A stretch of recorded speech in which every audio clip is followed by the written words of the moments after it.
Um prazer muito grande estar com vocês e eu chamaria a sua atenção para esses momentos que nós vamos ter aqui de reflexão.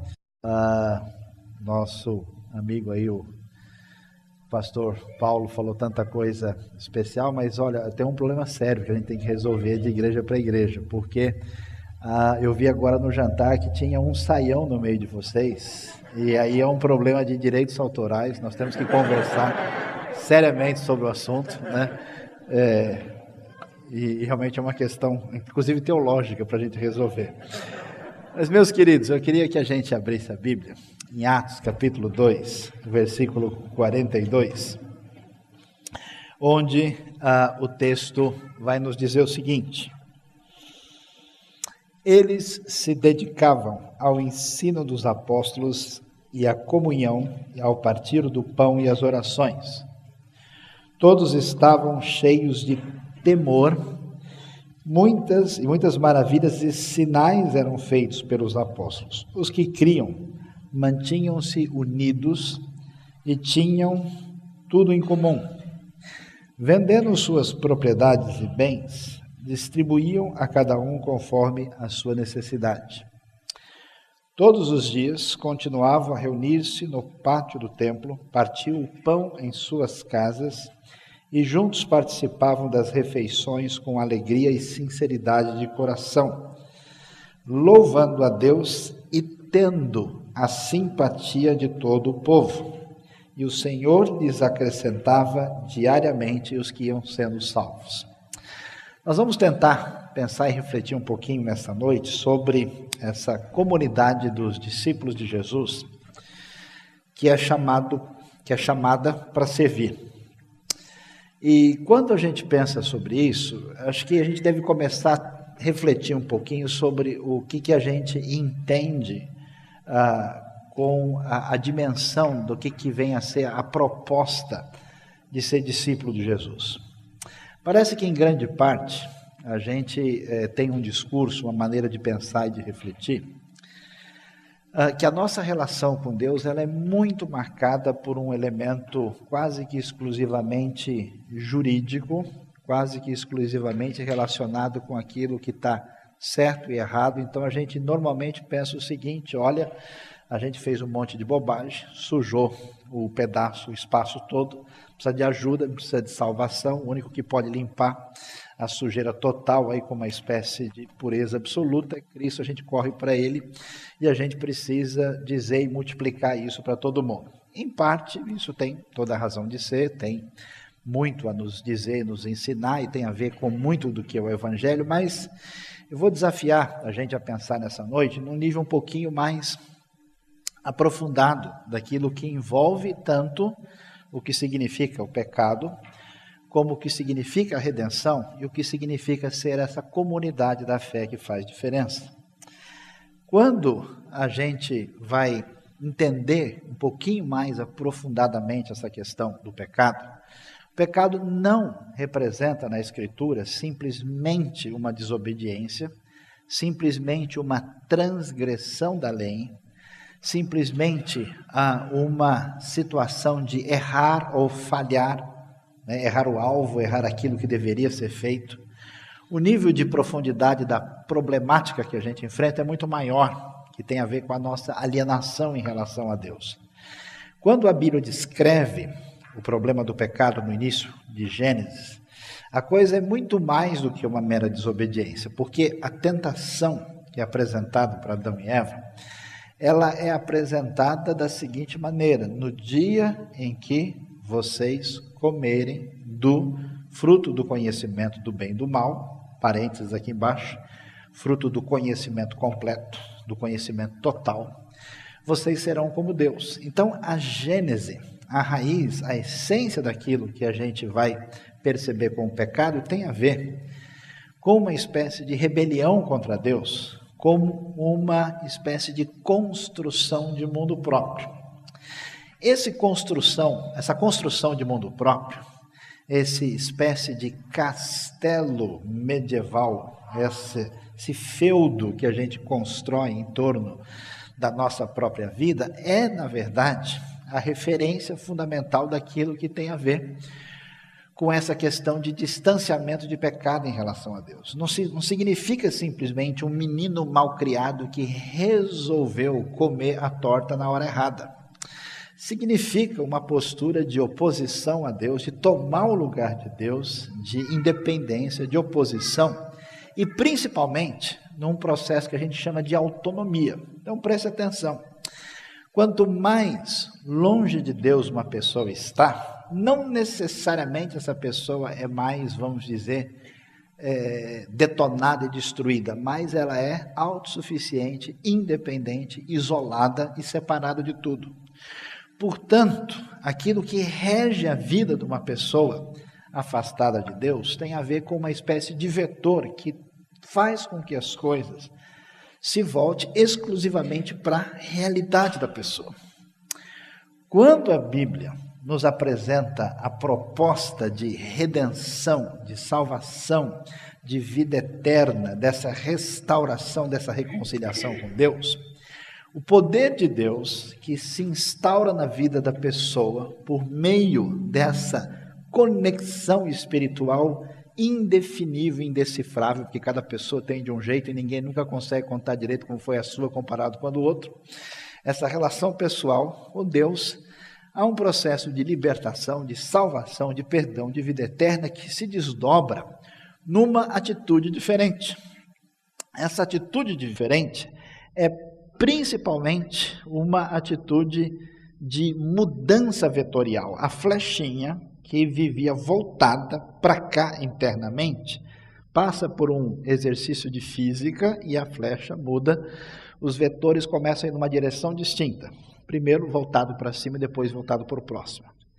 Portanto, a ideia essencial daquilo que representa a proposta das Escrituras para a vida da gente, é que o Evangelho é fazer duas coisas, é amar Deus e amar o próximo.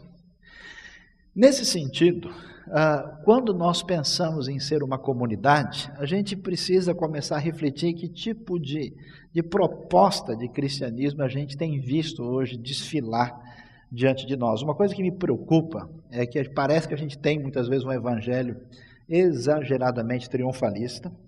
Do outro lado, nós temos um evangelho excessivamente egocêntrico e egoísta, e parece mais ou menos que as pessoas estão imaginando que ser cristão é uma grande jogada. Você vai sair assim com lucros e dividendos investindo no Banco Celestial com resultados assim incríveis e a sua vida vai ser maravilhosa. Eu estava brincando com o pessoal de manhã na nossa palestra dizendo que o pessoal chega às vezes no nível da superficialidade tão grande que para viver sorrindo, ter o rosto lindo é preciso andar com Jesus. E às vezes a gente olha no espelho e percebe que não é bem assim.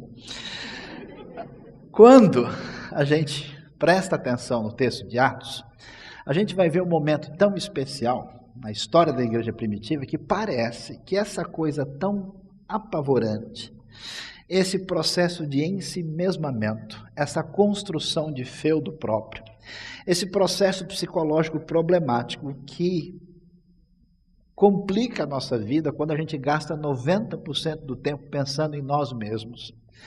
Quando a gente fica nesse processo de ser um satélite em torno de si, sem ter a condição de nem enxergar o mundo direito. Eu acho tão impressionante que as pessoas, especialmente na nossa realidade paulistana, elas são tão neuróticas e perturbadas, que elas nem conseguem mais enxergar as coisas mais simples e fantásticas do dia a dia. Tanto é que a maior parte dos paulistanos dizem que em São Paulo não tem lua, não tem sol e não tem céu bonito.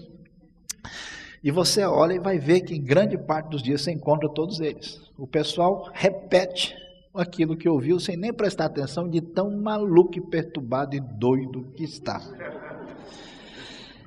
Quando a gente olha para esse momento da história da igreja, na sua configuração inicial, a gente vai descobrir um negócio muito interessante, que o poder de Deus, a ação do Espírito Santo, na vida dessa comunidade da fé, agiu tão poderosamente que produziu um processo, se é que a gente pode falar dessa maneira, de desensimesmamento, de distanciamento de si mesmo na direção daquilo que Deus quer para a sua vida e para a minha vida. E o que acontece? Essa comunidade, ela teve um comportamento bastante interessante. Primeira coisa que chama atenção e que vai mostrar o que é que vai fazer de nós uma comunidade que de fato vai ter condições de exercer o seu chamado, porque nós temos duas convocações fundamentais na Bíblia. Uma é que a nossa vida e tudo que somos e fazemos, como nós cantamos agora há pouco, seja para a glória de Deus. Fomos criados com um senso de realização própria que só se completa plenamente quando a nossa vida deixa Deus feliz e contente, e Ele é glorificado.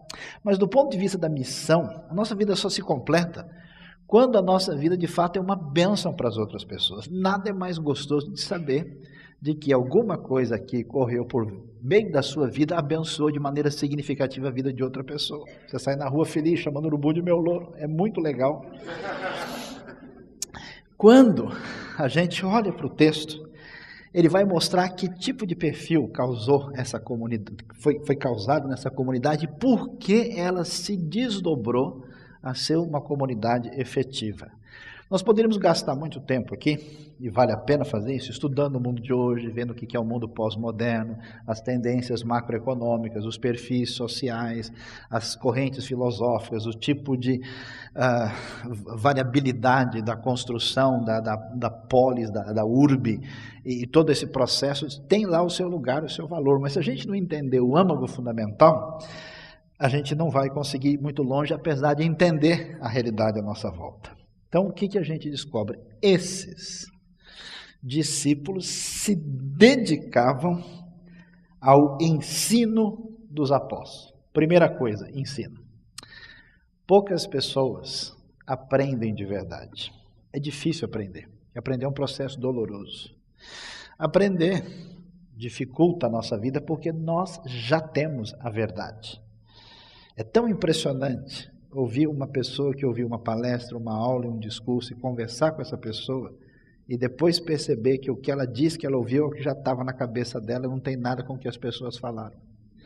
É tão assustador ver como tanta gente escuta tanta coisa para depois não ser capaz nem de fazer o mínimo resumo. Por quê? A cabeça está tão perturbada, a ansiedade, as coisas que dominam o mundo ensimesmado do indivíduo o impedem, de fato, de aprender e de modificar pensamentos, ideias, comportamentos e atitudes. O sujeito é, na prática, refém de si mesmo. Interessante que essa comunidade, não é que ela valorizava ou ela participava, ela se dedicava ao ensino. Então, o primeiro elemento de transformação significativo que vai permitir que a sua vida, de fato, venha a servir alguém é se você aprende de verdade. E a pergunta que eu faço é, qual foi o livro que você leu nos últimos 3 anos que fez alguma diferença na sua vida? Quais foram as ideias que você reorganizou, reestruturou e modificou em função de algo que você aprendeu? Qual foi, nos últimos 3 anos, o comportamento que você mudou? Por causa de uma palestra, de um aprendizado, ou você é tolo o suficiente a ponto de enganar-se a si mesmo o tempo todo? Simplesmente trabalhando de maneira cosmética a sua vida, sem nenhuma preocupação objetiva, nítida e clara de transformação da realidade a partir daquilo que você tem acesso enquanto tem, porque vai chegar um tempo que não vai ter mais. Então, esse processo de afastamento do egoísmo produz uma postura humilde, diferente daquela pessoa que eu conheci muitos anos atrás, que a gente estava preocupado, ligou, escuta, faz tempo que você na igreja, não vem na igreja, o que está acontecendo? A pessoa disse, é porque eu agora só vou se for para ensinar.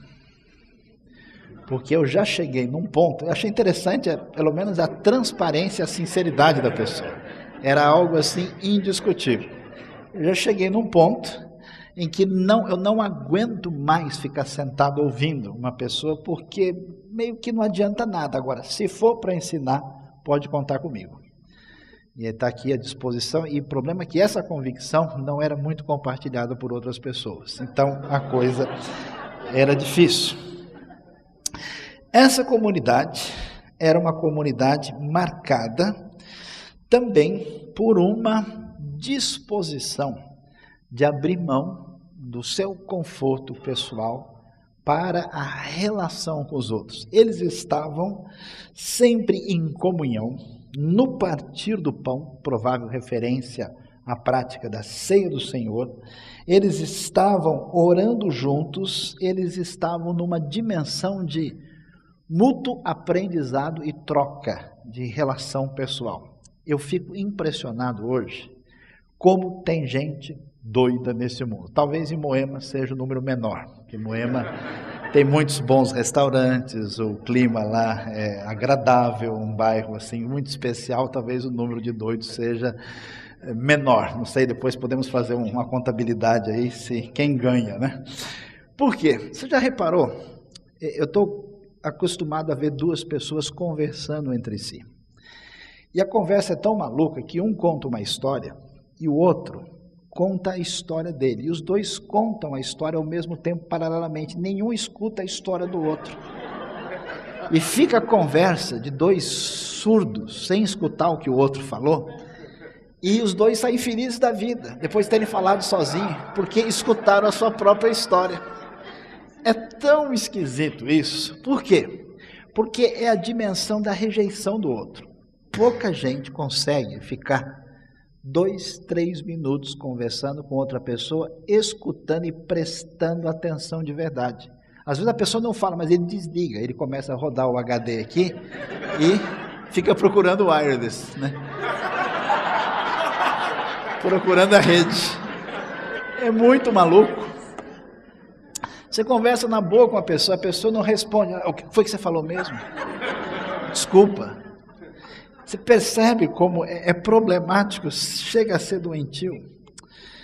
Deus nos ajude e nos abençoe a de fato ter a condição e a capacidade de prestar atenção direito nas outras pessoas.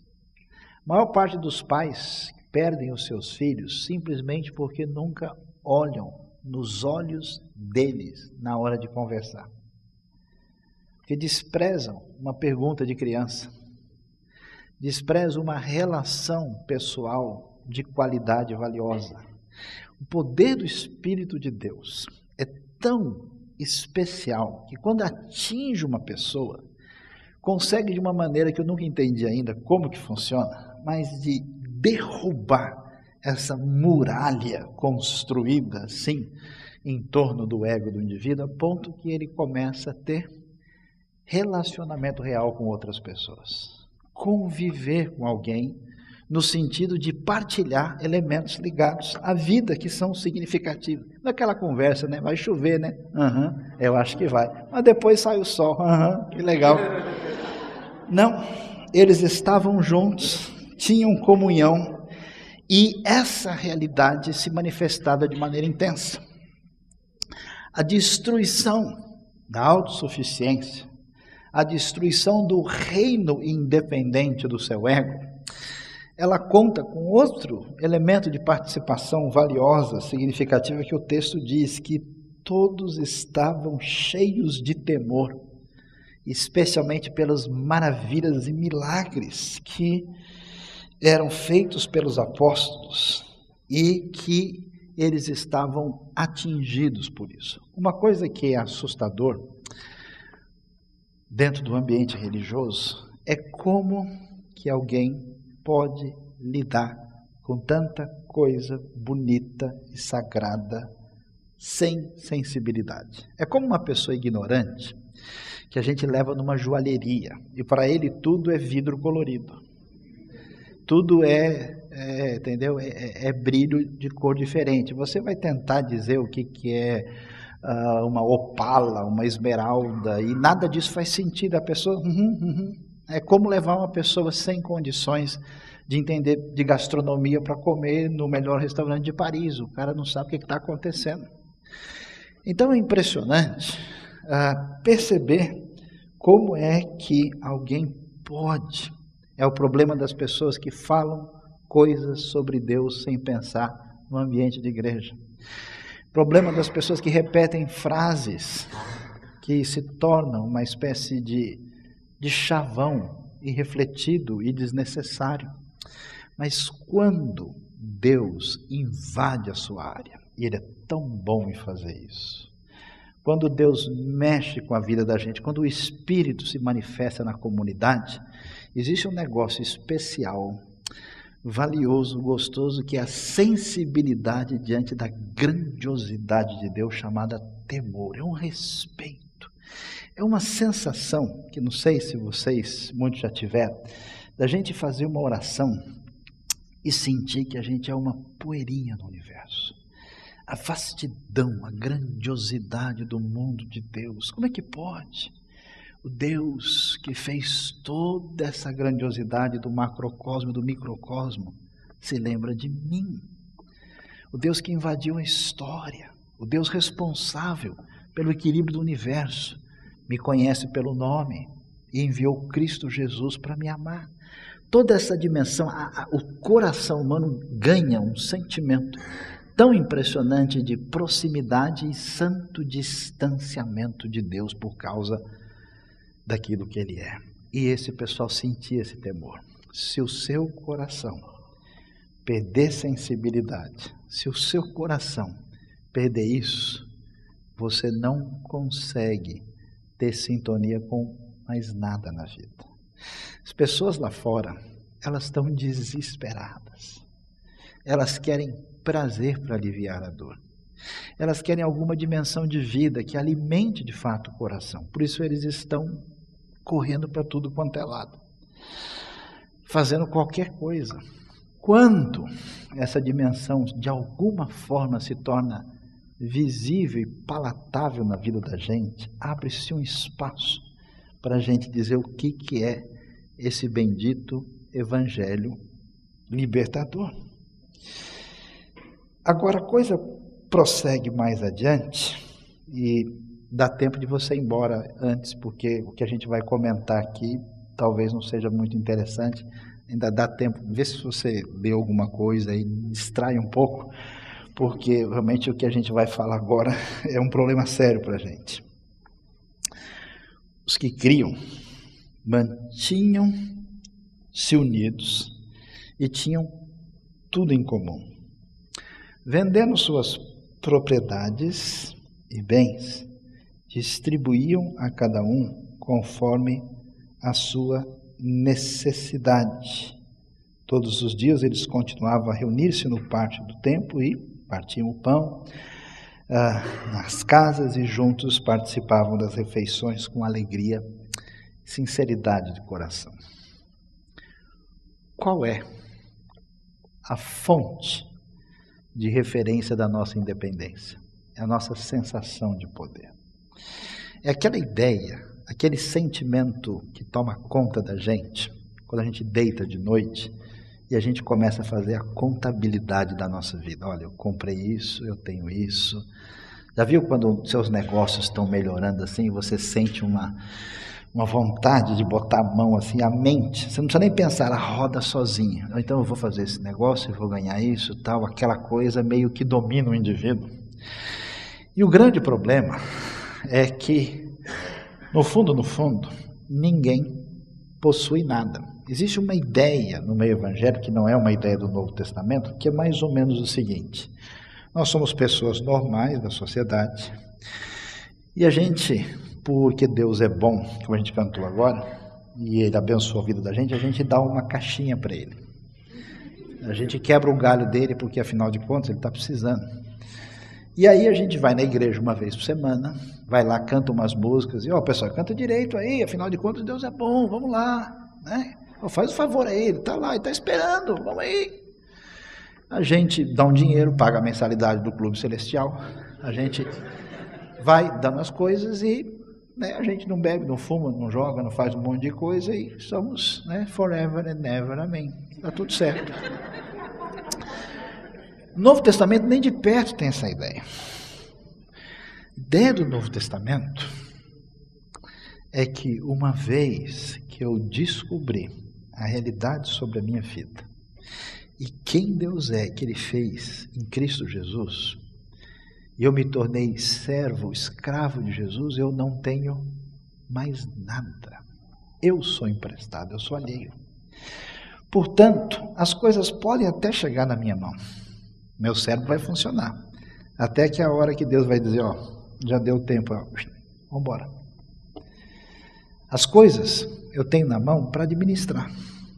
Do jeito que o Pai colocou. Pode ser que Ele ponha bastante, pode ser que Ele ponha pouco, pode ser que Ele tire algumas delas por um bom tempo. Mas quando a gente tem a sensação de que de fato alguma coisa é nossa, que a gente construiu, e a gente tem um maldito apego, diabólico sentimento mamônico, de que alguma coisa pertence a nós, a gente não entendeu essa mensagem. Por isso que quando o Espírito age, dá uma vontade de curar o mundo. Dá uma vontade de jogar tudo para cima. E aí foi isso que pegou nesse pessoal. Qual a diferença aqui? É que ninguém pediu nada. Ninguém fez campanha. Ninguém falou, vem aqui que você vai ser abençoado. O pessoal foi tão sensibilizado por esse poder destruidor do feudo egoísta que toma conta da gente de maneira tão perversa, que eles começaram a fazer o quê? Eles venderam o que tinham, venderam os seus bens e começaram a distribuir e participavam de uma relação pessoal com os outros de uma maneira nunca vista na história humana. Quantos anos você tem? Quanto tempo passou da sua vida? Quanto tempo você ainda tem? O que você vai fazer com a educação que Deus permitiu você ter? Com os dons, capacidade que Deus te deu? Com os recursos emprestados na sua mão? Como é que você vai fazer isso? Transformar o mundo à nossa volta num lugar melhor, para ser uma manifestação do reino de Deus. É interessante que eu acho muito legal isso, porque o texto de Atos termina assim de maneira fulminante e especial. Ele diz que esse pessoal vivia louvando a Deus, alegre, glorificando, cantando e tendo a simpatia do povo. E o Senhor, a cada dia, acrescentava os que iam recebendo a salvação. Eu não sei o que acontece. Depois de um tempo eu demorei para descobrir isso, eu descobri e hoje eu tomo cuidado. Eu tento falar do Evangelho para alguém e a primeira coisa que eu faço é evitar dizer que eu sou pastor. Porque se eu disser isso, imediatamente a pessoa tranca todas as portas e dá marcha ré. Segunda coisa que eu faço é não dizer que eu sou crente. Me lembro uma vez eu estava num voo vindo do Brasil e tinha uma senhora do meu lado, começou a conversar. E você foi para onde? Eu fui para Israel. Por que não? A gente fez uma viagem cultural lá, tal, e está aprendendo. Mas e como é que é isso? Não, então, é que eu sou um cara curioso, então eu acabei estudando, aprendendo umas coisas aí. É mesmo? Mas então quer dizer que você conhece a língua assim da Bíblia? E como é que é isso? Não, é assim. Aí eu comecei a falar, porque a história da Bíblia, não sei se a senhora já ouviu falar, é mais ou menos isso. Ela falou, peraí, repete de novo. Não, mas isso que você falou é muito sério. Como é que é essa história? Amor incondicional? Puxa, mas nunca ouvi um negócio desse. Se eu tivesse me apresentado antes como religioso, a pessoa ia se fechar. Pessoal, o que foi que a gente fez? Doideira. É de chorar. A igreja primitiva era tão impressionante. Os estudiosos sugerem que Jerusalém, no tempo de Jesus, do Novo Testamento, devia ter no máximo 60 mil habitantes. Na primeira leva se converte 3 mil. Na segunda, 5 mil. O pessoal fica desesperado. Daqui a pouco, todo mundo. Sabe por quê? Porque essa comunidade em que o Espírito agiu, esse pessoal abriu mão de tal forma da sua centralidade, da sua autossuficiência, que eles começaram a viver de um jeito que ninguém consegue segurar e conter. E diferentemente de causar ojeriza, medo, repúdio, de ter gente que pregasse de um jeito que os apavorasse, eles caíam na simpatia do povo. E talvez essa seja a questão mais impressionante e valiosa que a gente tem que pensar nesta noite. Que uma das principais razões da igreja de ser o bom cheiro de Cristo é esse povo de Deus ser um tipo de pessoa tão fascinante que a pessoa lá fora vê e fala: meu, como é que é isso? Conta para mim, qual é o seu segredo? O que acontece? E eu fico impressionado com uma pessoa como Paulo.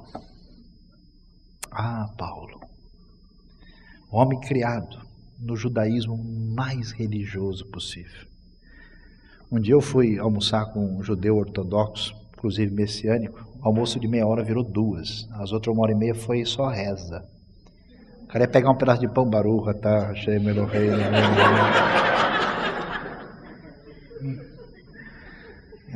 Foi um exercício. Quem quer perder peso, almoce com pessoas assim. Grande assim, indicação. Eu fico imaginando uma pessoa criada naquele contexto como Paulo. Esse Paulo, orgulhoso de ser um rabino, um judeu religioso. Como teria sido difícil para esse homem conviver com gentios. O Pedro, que era muito mais light, para ir na casa do Cornélio, só Deus mandando visão do céu. E mesmo assim ele: não, Senhor.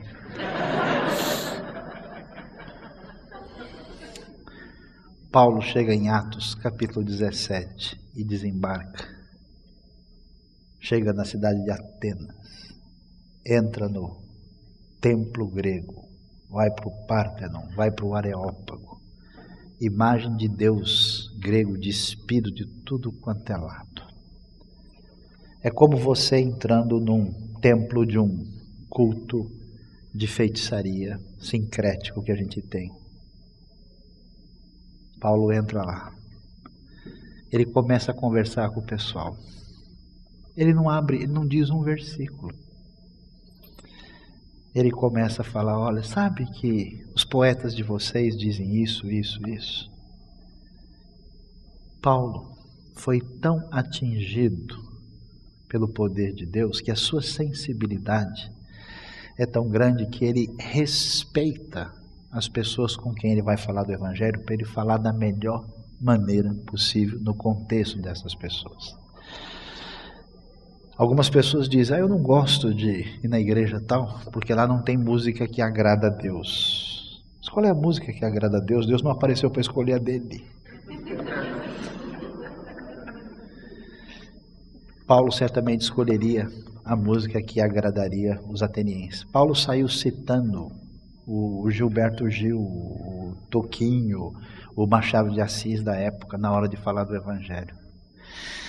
Se a igreja de Cristo quer fazer diferença nesse mundo, ela precisa entender que ela foi chamada para servir a comunidade.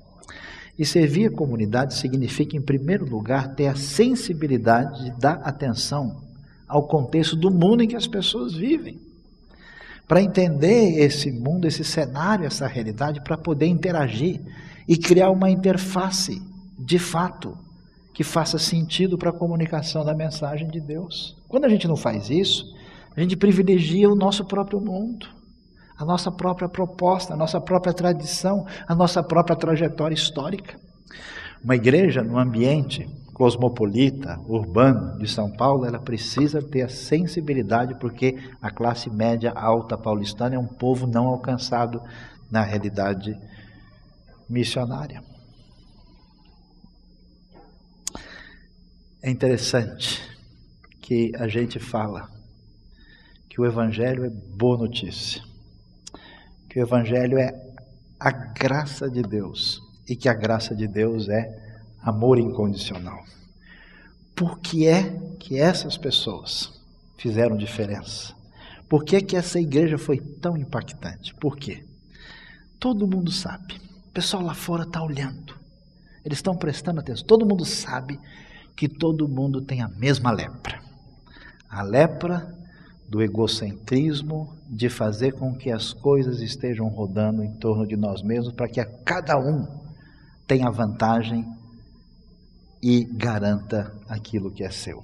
Quando de repente tem alguém nadando na maré contrária, tem alguém com um sorriso muito grande indo na outra direção, quem está de fora olha o que foi que essa pessoa achou, o que foi que ele encontrou. E quando eles encontram uma comunidade, isso faz toda a diferença. Qual é o grande problema nosso, meus queridos irmãos? A igreja evangélica de hoje tem uma boca gigante. Se você pegar a internet, rádio, televisão, tem crente falando o tempo todo. E fala mais que a boca. É impressionante. Fala de maneira congestionada. É a igreja da boca gigante de Cristo. É loucura. Quando essa igreja, que muitas vezes vive para si mesma, que é secularizada nas suas prioridades, cuja vida é passeio, churrascaria, shopping, hobby, vida fútil e inútil em grande parte das vezes, no meio do mundo doente. Quando esse pessoal começar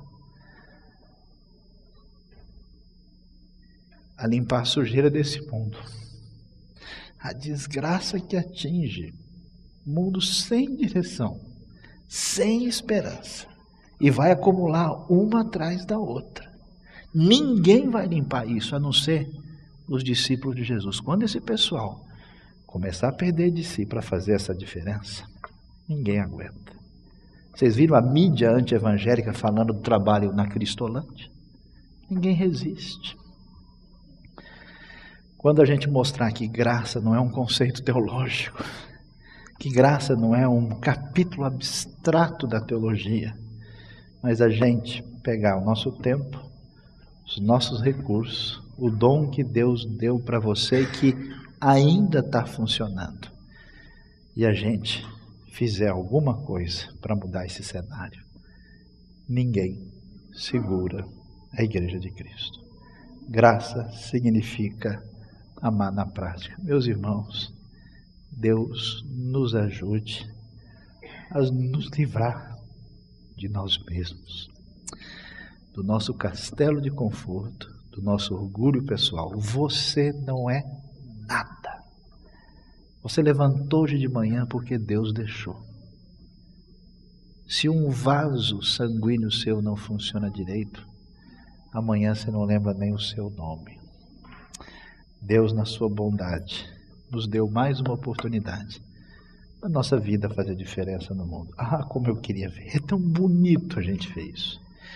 Eu vi um vídeo na internet que eu chorei que nem uma criança. Uma tribo do interior da Ásia, recebendo a Bíblia pela primeira vez. O pessoal pulava. Como Deus se lembrou de nós. Nós temos aqui a sua palavra. E faziam uma festa, e gritavam desesperadamente de satisfação. Tudo porque um dia alguém deixou seu conforto pessoal, gastou tempo, estudando, aprendendo, gastou a sua vida para se dedicar àquela tribo. E a alegria daquele pessoal é impagável. 10-0 em Aspen.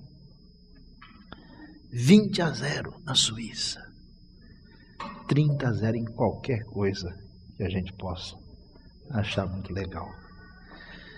Deus nos ajude, porque a vitória sobre o pecado não é só fazer uma coisa certa e deixar de fazer uma coisa errada.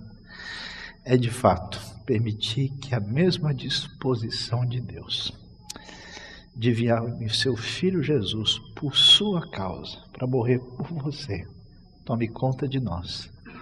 E essa coisa incrível venha fazer da vida da gente um canal de bênção de Deus para tanta gente que hoje vai dormir chorando e desesperado, porque não sabe qual é a saída para a realidade tão difícil que as pessoas vivem nesse mundo. Vamos orar? Vamos falar com Deus?